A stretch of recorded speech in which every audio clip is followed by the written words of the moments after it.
Hit TV YouTube channels లో మీ వ్యాపార ప్రకటనలకు మరియు ప్రమోషనల్ ఇంటర్వ్యూస్ కోసం వెంటనే సంప్రదించండి. నెలలైనప్పటికీ ఇంకా పాలన గాడిన పడలేదనిపిస్తున్నది.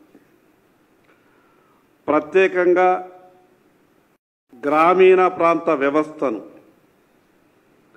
గ్రామ పంచాయతీ స్థానిక సంస్థలను పూర్తిగా నిర్వీర్యం చేసేటటువంటి పరిస్థితి కనిపిస్తున్నది. 6 నెలలైంది.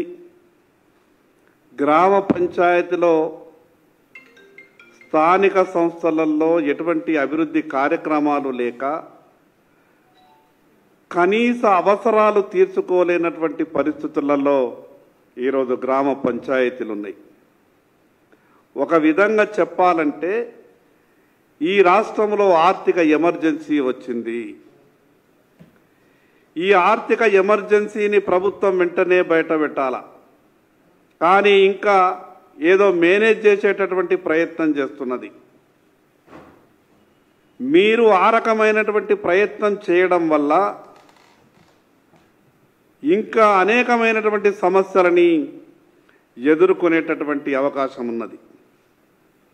ఎంత ఘోరమైనటువంటి పరిస్థితి ఉన్నదంటే గ్రామ పంచాయతీలలో పన్నుల రూపంలో, ఇంటి పన్నుల రూపంలో వసూలు చేసినటువంటి డబ్బును ట్రెజరీలో జమ చేస్తే గ్రామ పంచాయతీ అవసరాల కొరకు, అది విద్యుత్ దీపాల కొరకు కావచ్చు, లేదా అక్కడ ఉన్నటువంటి వాటర్ సప్లై స్కీమ్ రిపేర్ల కొరకు కావచ్చు, గ్రామ పంచాయతీలో ఉన్నటువంటి ట్రాక్టర్కు డీజిల్ వాడకంలో కావచ్చు, ఈ చిన్న చిన్న అవసరాలకు కూడా గ్రామ పంచాయతీలో పన్నుల రూపంలో వసూలు చేసుకొని జమ చేసుకున్నటువంటి డబ్బును కూడా ఈ ప్రభుత్వం వాళ్లకు డ్రా చేసుకోకుండా ఇబ్బంది కలిగిస్తూ ఉన్నది. ఎస్ఎఫ్సి స్టేట్ ఫైనాన్స్ కమిషన్ నుంచి వచ్చేటటువంటి డబ్బుతోని గ్రామ పంచాయతీలు అభివృద్ధి కార్యక్రమాలకు వాడుకునేటటువంటి అవకాశం ఉంటుంది. 6 నెలలుగా చిల్లి గవ్వ కూడా గ్రామ పంచాయతీలలో లేదు. చివరికి జెడ్పీజీపీఎఫ్, ఆ జెడ్పీజీపీఎఫ్లో ప్రభుత్వ సంబంధించినటువంటి ఉపాధ్యాయులు కావచ్చు, మిగతా జిల్లా పరిషత్ ఉద్యోగులు కావచ్చు, మండల పరిషత్ ఉద్యోగులు కావచ్చు, వాళ్ళు ఏదైతే జమ చేసుకున్నటువంటి జీపీఎఫ్ ఉంటుందో అది ఎప్పుడు పడితే అప్పుడు డ్రా చేసుకోవడానికి వీలున్నటువంటి ఆ జీపీఎఫ్ డబ్బును కూడా ఈరోజు ట్రెజరీలో పాస్ అయ్యేటటువంటి పరిస్థితి లేదు. వర్షాకాలం మొదలైంది, చెట్లు నాటాల. అటవీ శాఖ డిపార్ట్మెంట్, ఫారెస్ట్ డిపార్ట్మెంట్ ఆధ్వర్యంలో ప్రతి సంవత్సరం కూడా యథావిధిగా చెట్లు నాటే కార్యక్రమం జరుగుతుండే.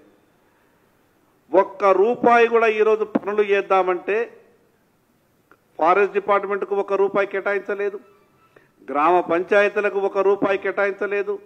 ఆ గ్రామ పంచాయతీలో పనిచేస్తున్నటువంటి వర్కర్లకు కూడా 4 నుంచి 5 నెలలైంది, వాళ్ళకు కూడా ₹1 రాలేదు.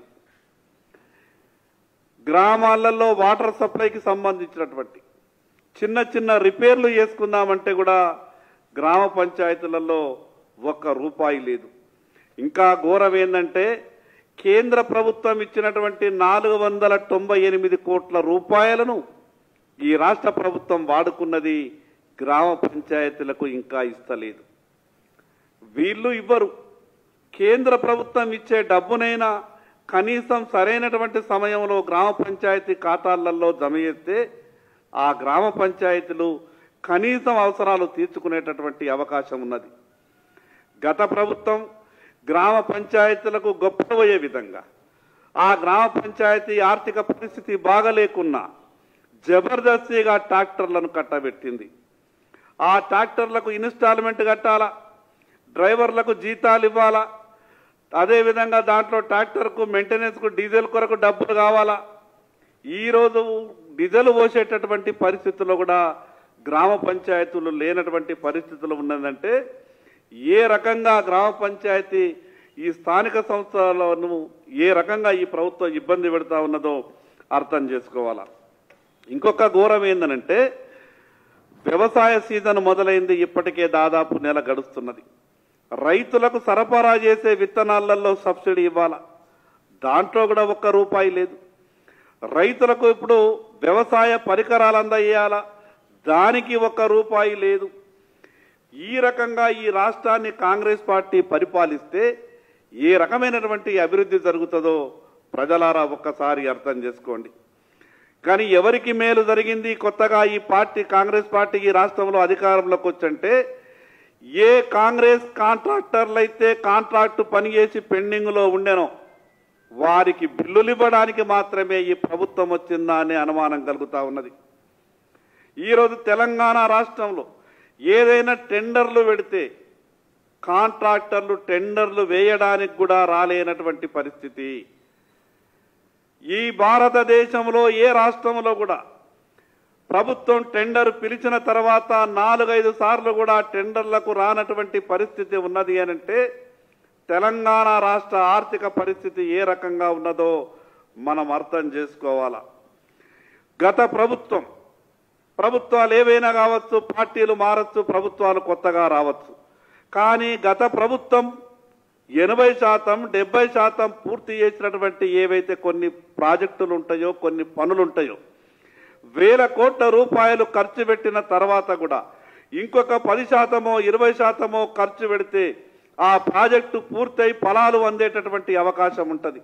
మేము చెప్పినాం శాసనసభలో, మీరు పట్టింపులకు పోయి లేదా ఫలానా పని చేసినటువంటి కాంట్రాక్టర్ మా పార్టీకి సంబంధించినటువంటి వ్యక్తి కాడని, లేదా ఆ కాంట్రాక్టర్ మాకు కమిషన్ ఇవ్వలేదని, గత ప్రభుత్వంలో పెద్దలకు మాత్రమే కమిషన్ ఇచ్చిండని మీరు ఆ రకమైనటువంటి ఆలోచనతోని ఆ ప్రాజెక్టులకు నిధులు ఇవ్వకపోతే నష్టపోయేది రాష్ట్ర ప్రజలు, నష్టపోయేది ఆ పరిసర ప్రాంతాల ప్రజలు. కాబట్టి ఆ రకమైనటువంటి భేషజాలకు పోకుండా 10%, 20% పెండింగ్లో ఉన్నటువంటి వాటిని నిధులిచ్చి పూర్తి చేయాలనంటే ఇప్పటి వరకు దాని మీద ఈ ప్రభుత్వం ఉలుకు పలుకు లేదు.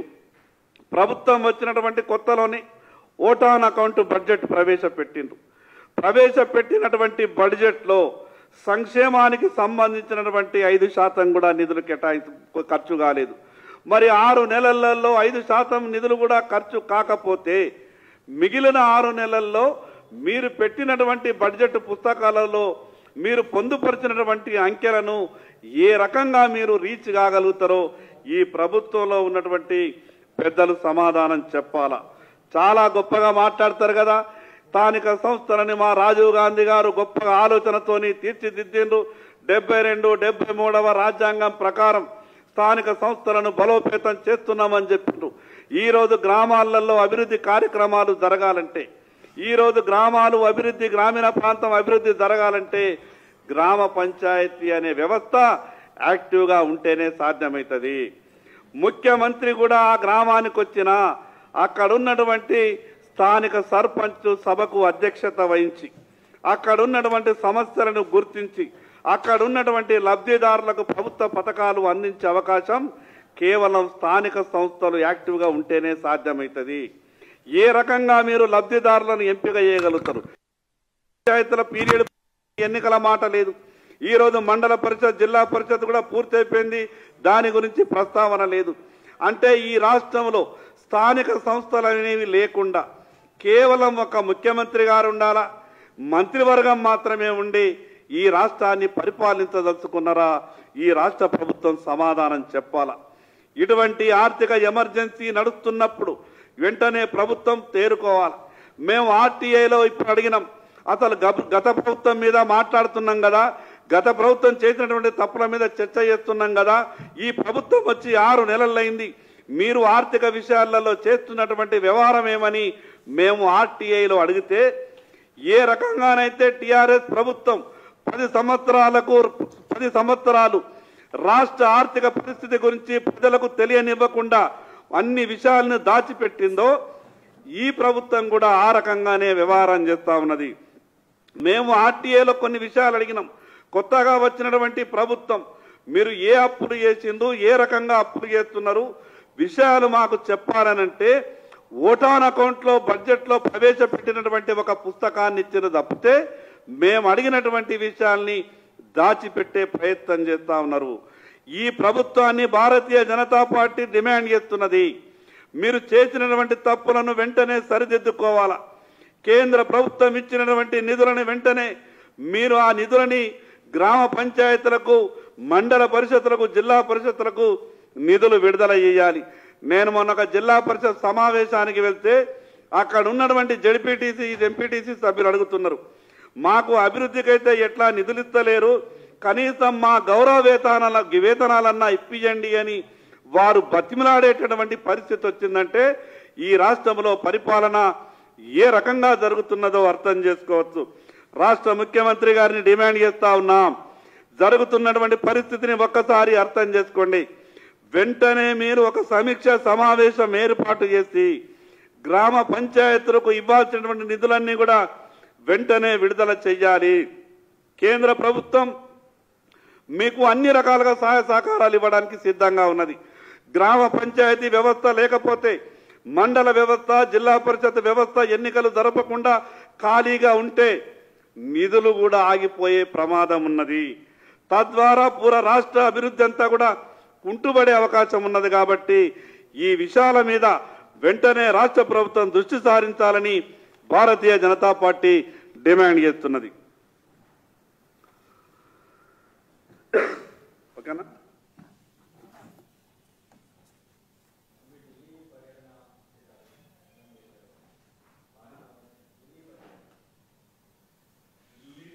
మా జిల్లాకు సంబంధించినటువంటి, నియోజకవర్గానికి సంబంధించినటువంటి ఆదిలాబాద్లో ఒక ఎయిర్ ఫోర్స్ స్టేషన్ గురించి రక్షణ శాఖ మంత్రి రాజ్నాథ్ సింగ్ గారు చాలా పాజిటివ్గా మీటింగ్ కూడా ఏర్పాటు చేసిండ్రు.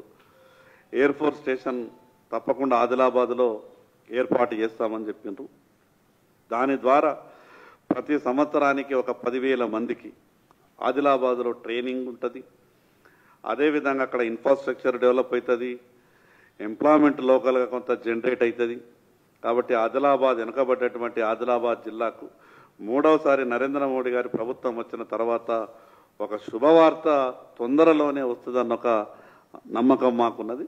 అదేవిధంగా 30 సంవత్సరాలుగా మూతబడి ఉన్నటువంటి ఆదిలాబాద్ సిమెంట్ ఫ్యాక్టరీ, దాని కొరకు కూడా మేము కేంద్ర భారీ పరిశ్రమల శాఖ మంత్రి కుమారస్వామి గారిని, ఈ రాష్ట్ర పరిశ్రమల శాఖ మంత్రి గారు కూడా మాకు పూర్తి సహకారం అందిస్తున్న వారు కూడా ఎంబడి రావడం జరిగింది.